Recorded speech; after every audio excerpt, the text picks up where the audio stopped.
Hey, it's Dr. Setka here. In this presentation, we're going to talk a little bit about postmodernism. But to move forward into our post-1945 literary period, we're going to have to move back to our previous unit on modernism. So as you'll remember, modernist writers felt that they lived in a moment that was radically broken from the past. Now, what that break is, or how we kind of mark the beginning of modernism, really depends on the critic. So we could align the start of modernism with the death of Queen Victoria and the end of the Victorian Age. Or, as some do, we could align it with December 10th, 1910, which marked the Post-Impressionism exhibition. Which Virginia Woolf said, changed the world. Or we could do as our editors of the Norton Anthology of American Literature do and mark modernism as beginning with the outbreak of World War I. Now, wherever you mark its beginning, modernists have responded to this schism with either a sense of profound loss, we are separated from our past, how will we go on? Or liberation. Hey, we're separated from the past. Let's make it new, as Ezra Pound proclaimed.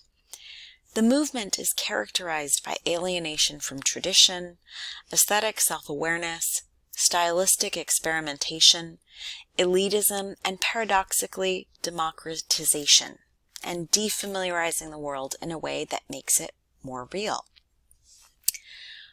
Postmodernism is known for its rebellious approach and its willingness to test boundaries. Now, while the modernists were certainly happy to test boundaries, postmodernists are much more playful in the way that they go about it. They're all about embracing disorder and thinking about how writing and the act of kind of narrativizing our world deconstructs our realities. So we can think of postmodern literature as kind of a collage made out of fragments and pieces from other periods and authors, but with a unique touch that gives it a life of its own. So although there is not really a fixed date when postmodern literature began, it is certain that World War II and the horror of the Holocaust had a profound impact on the way that postmodern writers responded to the world around them. Now, as with any literary genre, you're going to see some examples, some proto-postmodernists in this case. So we can think of Hannah Arendt, Kurt Vonnegut, Ralph Ellison, Joseph Heller, and Albert Camus. Okay, he's French, but anyway, he counts.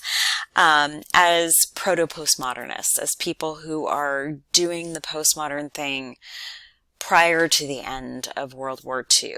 But regardless of where you align the beginning of postmodernism, it's undeniable that literature takes a sharp left turn after 1945.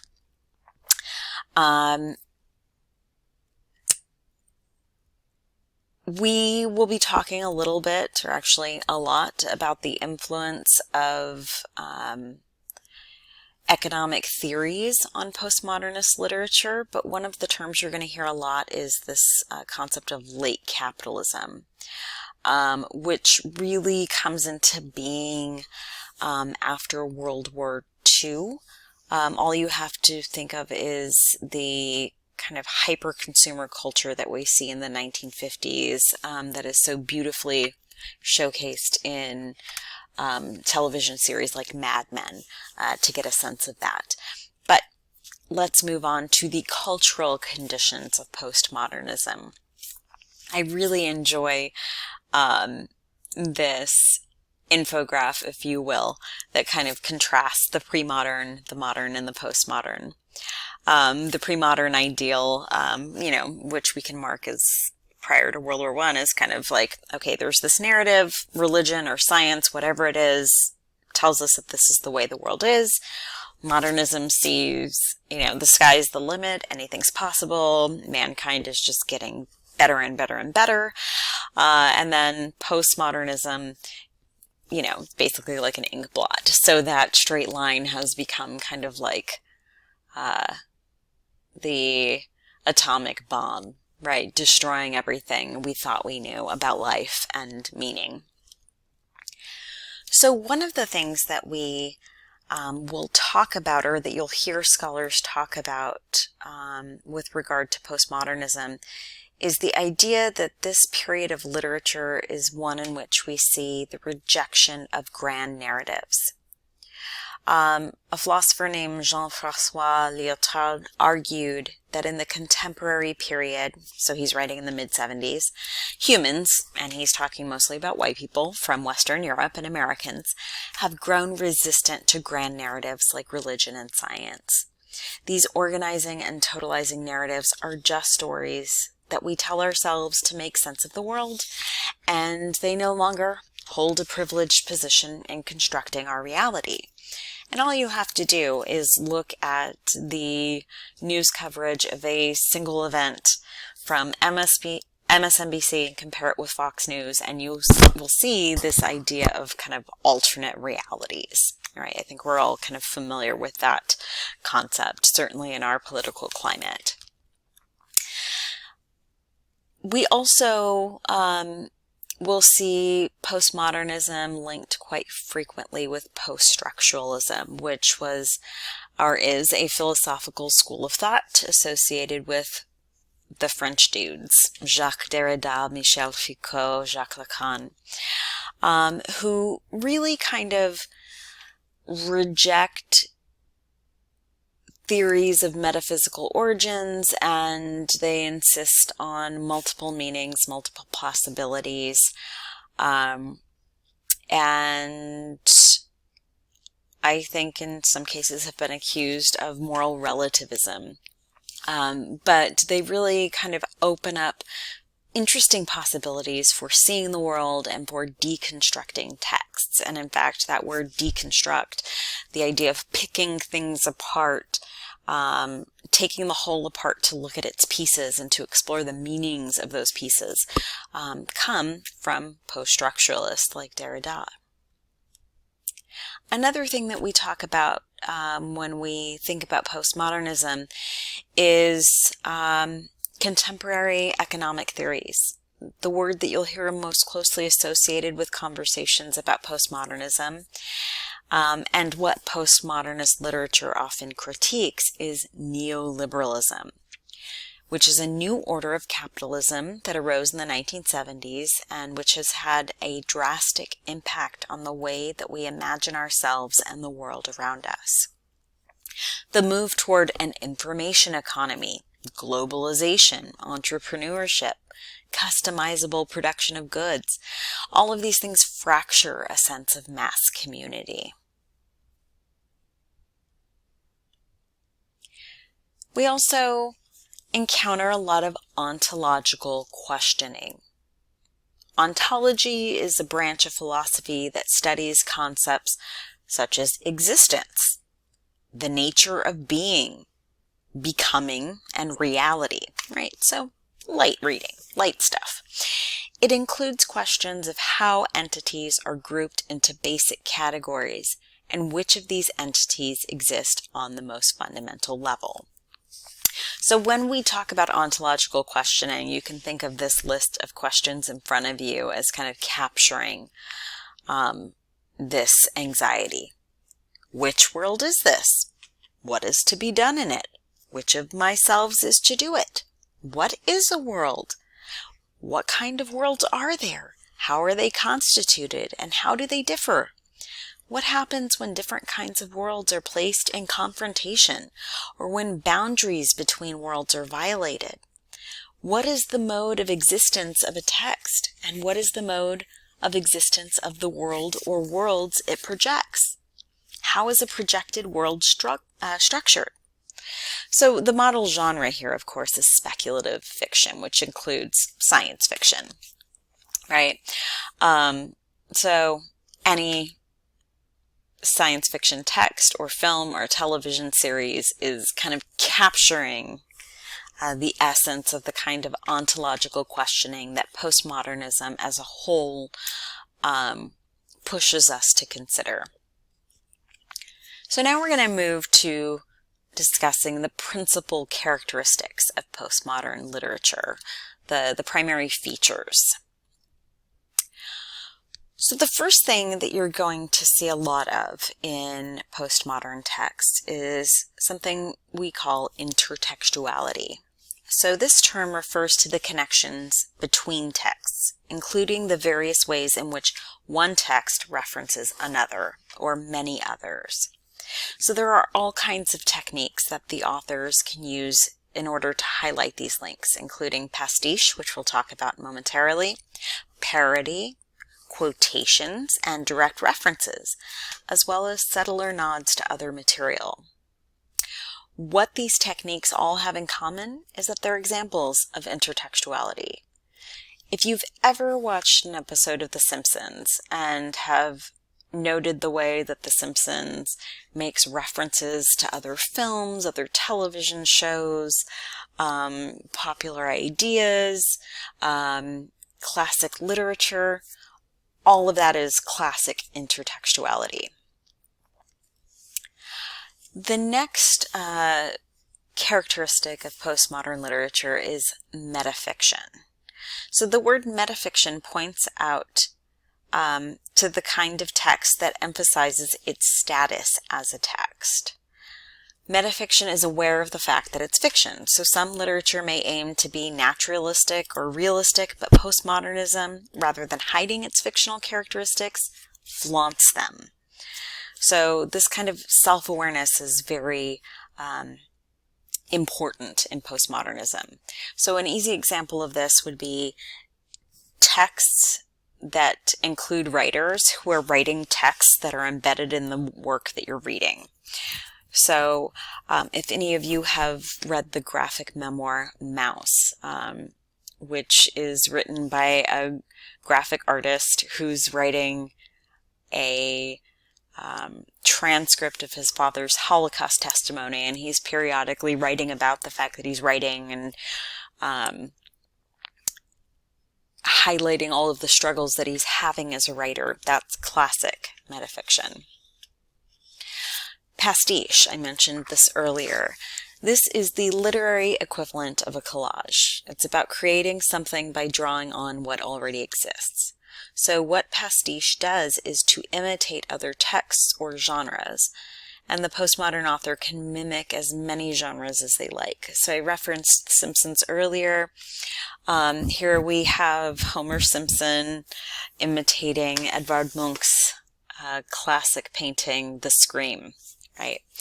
So I think you guys are fairly familiar with this kind of imitation. Maximalism is another feature of postmodernism. Here I have an interior design example of maximalism. I can't even say it. Maximalism is quite simply just extra, like extra, extra. It's all about embracing excess.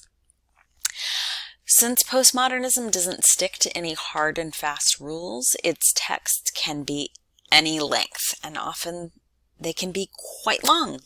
But conversely, some can be quite short, but dramatic in other ways.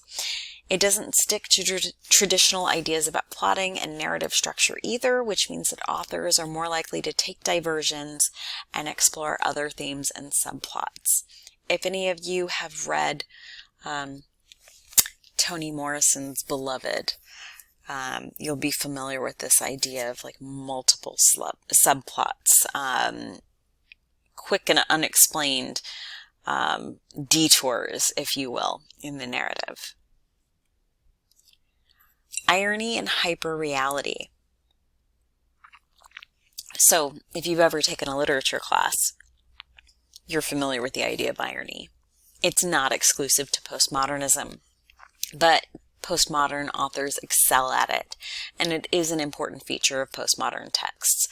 The film American Psycho is a great example of irony. Irony is also closely related to this idea of hyperreality.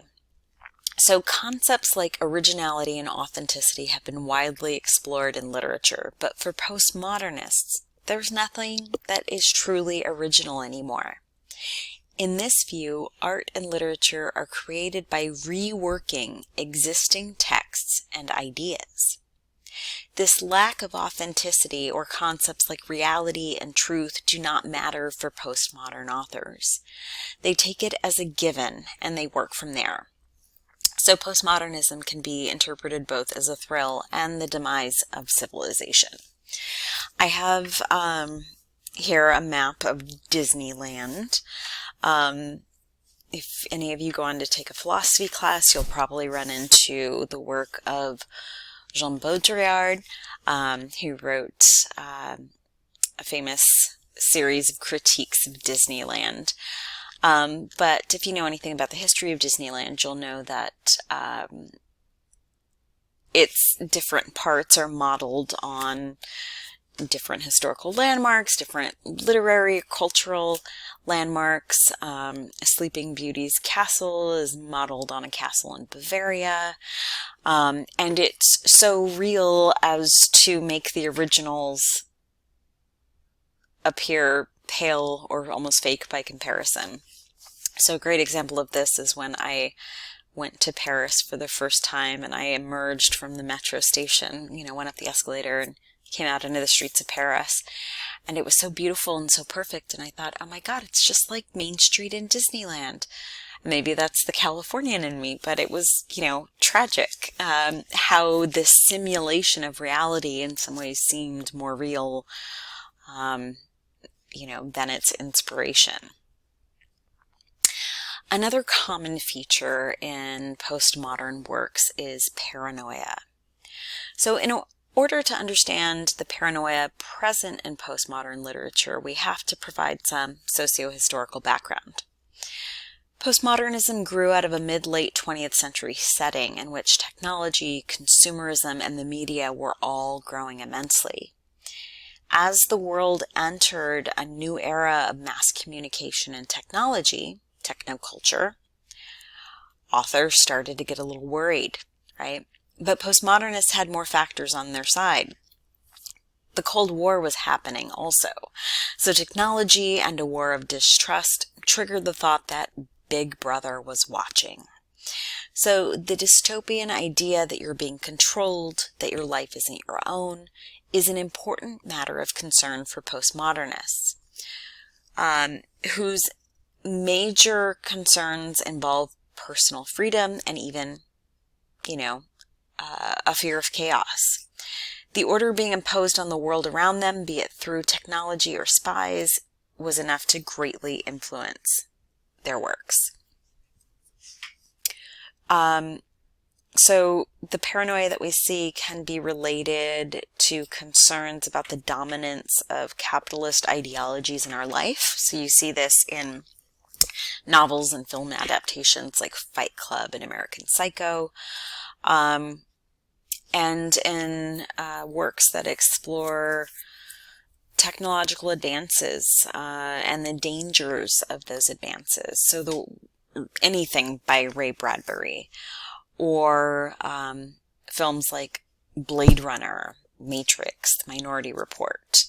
All of that is very postmodern in character. And finally, fragmentation. Postmodernism embraces the idea of fragmentation and uses it to create playful texts that reflect and explore the chaos of the world.